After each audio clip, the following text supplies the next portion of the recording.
It's a fact of life. There will be rainy days. Rainy days come. And rainy days will come during your class time. So we know most of us are on the inside, but why not think of some ways to make rainy days fun on the outside? I know we'll probably be encountering to it when we're talking about things we can do outside on rainy days, but we want to make the most of our education experience, and going outside in the rain can be fun. So I want to share with you some ideas of some things that you can do on rainy days outside or inside. If you're allowed to go outside and your students have rain boots, why not let them do some puddle jumping? I know we're always telling them, stop jumping in those puddles, stop jumping in those puddles. Don't you see that water? Don't get in that water. But why not let your students have a little fun? If they are appropriately dressed and have the appropriate gear, why not let them do some puddle jumping? Let them jump in those puddles. Let them explore the fun and creativity that they can have from doing some puddle jumping. Of course, there's a trick to this. There's always a trick. And you'll learn to get your students to do things for you and yet turn them into learning adventures. So what can you learn from puddle jumping? When you allow your students to puddle jump after they're finished, you can have them write about the various senses that they used in puddle jumping. Ask them to think about the things that they saw, the things that they felt, the things that they touched, the things that they heard when they were jumping into those puddles. That's going to lead you into some sensory writing. You can do sensory writing activities about puddle jumping. You can do descriptive writing about puddle jumping. You can do expository writing about puddle jumping. And you can also relate it back to a book that maybe you're reading with your class, or have your students write their own little book about a character who was doing some puddle jumping. So no, it's not just a waste of time to do puddle jumping. And when I was growing up as a little girl, one of the things that we did a lot on rainy days, we made mud pies. I don't even think it's a thing anymore, but we used to go outside and get that mud. And we would pat it together just like we were making a pie. And when we lay them out and let them dry in the sun, and we were basically making mud pies.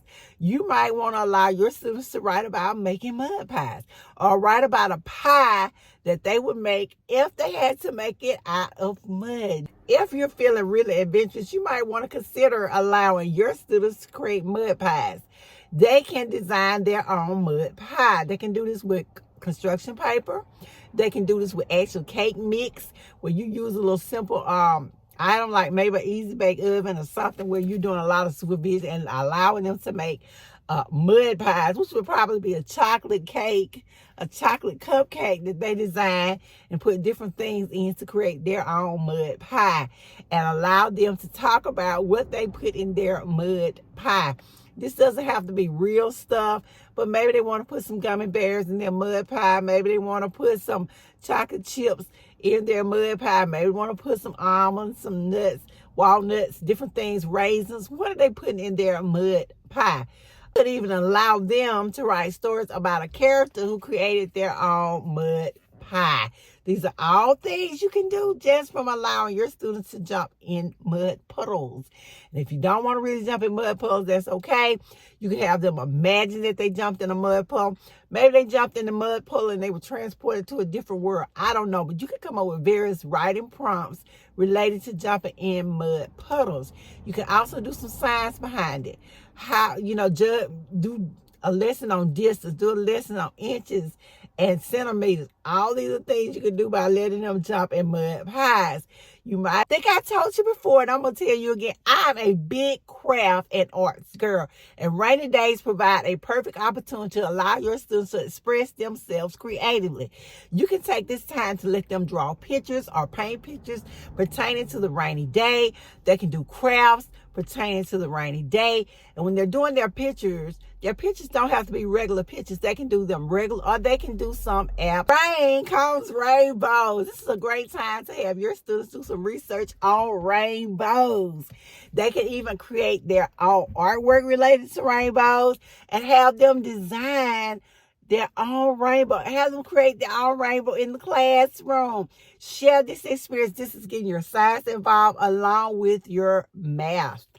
Rainy days provide the perfect opportunity to take those virtual field trips. Have already planned out 5 or 10 places that you would like to go explore with your class.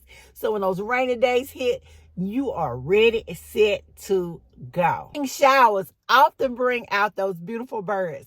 This is a great time for you and your students to do some bird watching. I don't mean just hanging out the window and watching birds. This is a time to observe birds and write down what you see in a nature journal.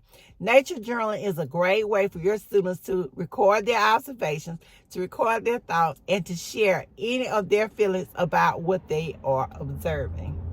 Have older students, rainy days can provide a wonderful opportunity for you to let your students share their favorite music with you. And no, I don't mean letting them play their favorite music. Have them create a playlist, a rainy day playlist of their favorite songs, the artist, a brief summary of what the song is about, and why they think it's the perfect song for a rainy day. So don't let rainy days stop your fun or stop the learning in your classroom. You can turn it into a wonderful opportunity for learning adventures. Remember, there's such things as puddle jumping, mud pies, bird watching, journal writing, and music playlists. These are all some of the things that you can share with your students on rainy days. For more information on that, be sure to check out my blog posts. And don't forget to look down below to find other blog posts that you may enjoy reading or other videos that you might want to watch. And don't forget to share with me what you think you're going to do the next time you have a rainy day. So, thank you guys for watching. This has been LaWanda Shields with 2Q Classrooms. And I'll see you guys in the next video.